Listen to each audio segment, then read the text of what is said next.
আমি স্বর্গ দেখিনি, আমি আমার মাকে দেখেছি। আমি শ্রীকৃষ্ণকে দেখিনি, তার শিক্ষা পেয়েছি। আমি ঈশ্বরকে দেখিনি, কিন্তু তার সাজানো দুনিয়া দেখেছি। তাই মন থেকে বলি হরে কৃষ্ণ। নতুন আর একটা সকালের শুভেচ্ছা সকলের জন্য। আজ আমার জলখাবারে হচ্ছে রুটি, আছে সবজি দেওয়া তরকারি, আর এটা হচ্ছে আমার বড়দির হাতে বানানো পায়েস। আমরা 3 বোন। আমার বড়দি থাকে হাওড়ার শালকিয়ায়, আর আমার মা আমার ছোটো বোনকে নিয়ে থাকে হাওড়ার বেলগাছিয়ায়, আর আমি মেজো, আমি থাকি হচ্ছে কাকিনাড়ায়। তো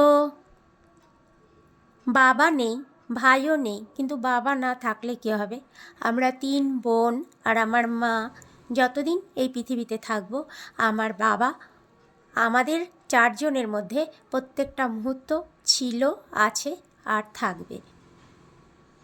যাই হোক, আজ তাহলে এই পর্যন্ত। সকলে ভালো থাকবেন, সকলে সুস্থ থাকবেন।